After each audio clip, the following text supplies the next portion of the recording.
자, 수학에서 개념과 공식에 대한 공부를 어떻게 해야 되는지 선생님이 얘기를 좀 해드리겠습니다.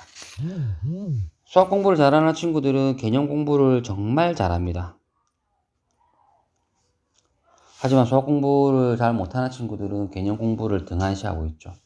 이 개념 공부라고 하는 것은 어떻게 하느냐? 여러분들 개념이라고 하는 것은 어디에 있습니까? 그렇죠. 각 단원에 보시면요. 각 단원에 보시면 뭐 책이 이렇게 있으면 그죠? 대부분 이 정도 부분의 개념 부분이 적혀 있습니다. 주로 이름도 무슨 뭐 핵심 개념 이게 적혀 있죠. 이 부분에 대해서 이 부분을 여러분들 무시하고 공부하는 친구들 무시하고 공부하는 친구들이 있습니다.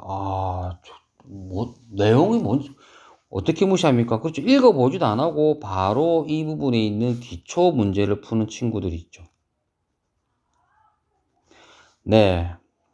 수학 공부를 잘 못하는 친구들이라 볼 수 있습니다.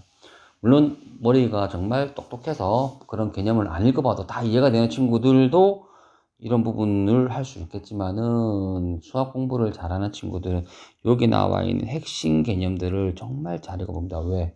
무엇을 말하고 있는지 이 단원에서 알고 그 밑에 있는 기초 문제를 푸는 게 순서인데 여기 있는 내용의 말들이 어렵다고 해서 또는 잘 이해가 안 된다고 해서 이 부분들을 무시하면 안 됩니다. 수학에서 제일 중요한 공부 중에 공부가 개념 공부인데 그 개념 공부를 관심을 많이 두셔야 됩니다. 선생님, 그럼 이 개념 공부라고 하는 건 어떻게 합니까? 네. 방법이 여러 가지가 있을 수도 있고요. 첫 번째, 1번은 뭐냐면요. 선생님 추천 방법은 본인 스스로 요약을 해보는 겁니다. 어떤 내용을? 요 내용을 요약을 해보는 겁니다. 한 번만 요약하면 됩니까? 아닙니다. 만약에 잘 안 되면요. 2번도 해보시고요. 3번도 해보십시오. 되겠습니까?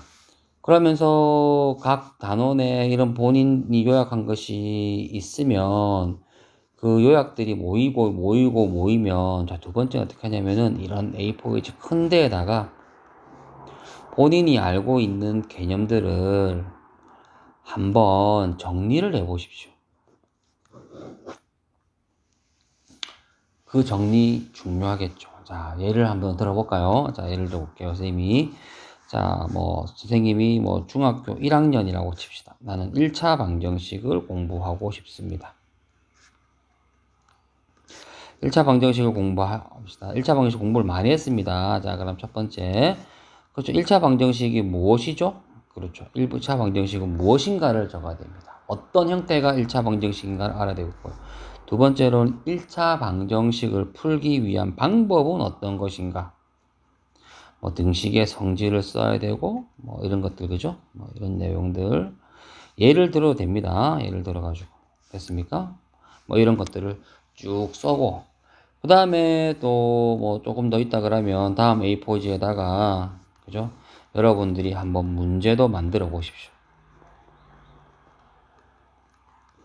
그죠? 그리고 또 주의할 점도 적어 보시고요. 자, 이런 식으로 그냥 간단하게 여러분들이 개념 요약을 해보시면 됩니다. 몇 번? 한 번? 에이, 적어요. 그죠? 여러 번씩 이렇게 각 단원마다 계속 개념 공부를 해보십시오. 그러면은 아주 개념이 강해질 거고, 단순하게 문제만 많이 풀었는데 시험 성적이 안 좋은 친구들은 이유가 뭡니까? 개념 공부가 약해서 그렇습니다. 학교 선생님들은 개념 부분에 대해서 굉장히 집중을 많이 하고 있습니다. 그래서 그 부분들에 대해서 약한 친구들을 골라내려고 문제를 만들죠. 알겠습니까? 자, 중요한 방법이니까 꼭 한번 실천해 보시고요. 자, 그럼 개념 공부를 하면서 여러분들이 꼭 나오는 게 뭐냐면 공식도 있습니다. 공식 공부라고 합시다. 공식도 공부를 하셔야 됩니다. 자, 이 공식은 어떻게 만들어졌는가? 왜 만들어졌는가? 그죠? 뭐, 근의 공식이라든지, 그죠? 많이들 봤죠? 그죠? 뭐, 넓이에 관한 공식이라든지, 뭐, 수학은 공식이라고 하는 얘기가 참 많죠. 자, 그런데 여러분들 공식이라고 하는 부분을 던져주면은, 아, 여기에다가 단순하게 주어진 숫자만 대입해서 문제를, 답을 구하면 수학을 잘하는 거라고 하는 착각을 하는 친구들이 많이 있습니다. 일부분은 맞고요. 어떤 부분은 완전히 틀린 얘기입니다.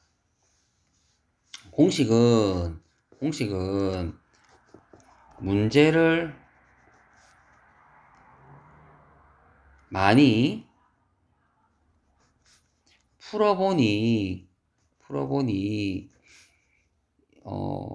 이 공식을 대입하면은 빨리 풀린다. 원리를 알아서 이 빨리 풀린다. 어떻게 알아서? 그렇죠. 원리를 알아서. 그죠? 이거에 대한 부분이지 여러분들이 이 공식이 전부라고 보시면 안 됩니다. 물론 공식을 많이 하는 친구가 수학을 잘한다라고도 할 수도 있지만 이 공식이라고 하는 것이 수학의 전부는 아닙니다. 알았습니까? 개념 공부가 되어 있는 상태에서 공식이 나온 거지 공식에서 개념 공부가 나온 것은 아니라 이 말입니다.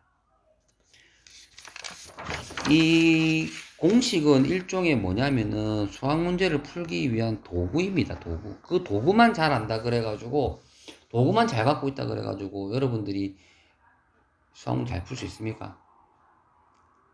집을 짓는 사람이 연장만 많이 갖고 있다 그래가지고 그 집을 잘 지을 수 있는가요? 그렇진 않습니다. 선생님이 말하는 거 무슨 말인지 알겠습니까?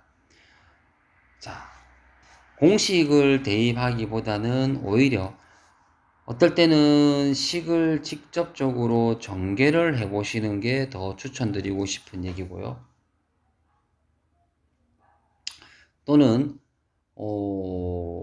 공식을 쓰기보다는 뭐 일일이 한 개 한 개씩 하나하나씩 구분해서 구해 보시는 것도 추천드리는 방법입니다. 그게 익숙해지면 공식을 쓰는 것이 좋을 겁니다. 물론 이 바쁜 세상에 그렇게 하는 게 어딨어요 이렇게 하는데 수학이라고 하는 부분에서 여러분들 너무 공식에만 많이 집중을 하다 보면 이게 아주 원론적인 얘기일 수 있겠지만은 풀이 과정을 쓰는 부분도 작아질 수가 있습니다.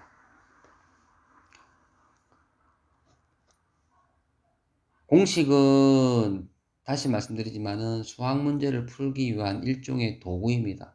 그래서 빠르게 풀기 위한 방법으로서 계속 공식만 외우면은 여러분들은 껍데기만 갖고 있을지도 모릅니다. 시험 치고 나면 다 까먹죠. 하지만 수학을 공부할 때 여러분들이 개념 공부를 탄탄히 하고 그리고 공식에 대한 부분을 가급적이면은 처음부터 막 쓰지 말고 그냥 일일이 해보면서 이제 공식을 천천히 접근시켜 보는 것도 개하는 방법이다 이 말입니다. 시간이 많이 걸릴 수 있습니다. 그런데 여러분들 그 시간 그렇게 많이 걸리진 않습니다. 알겠습니까? 그래서 선생님이 오늘 말하고 싶은 얘기는 자 수학 공부를 한다라고 마음 먹었을 때 다시 말씀드립니다.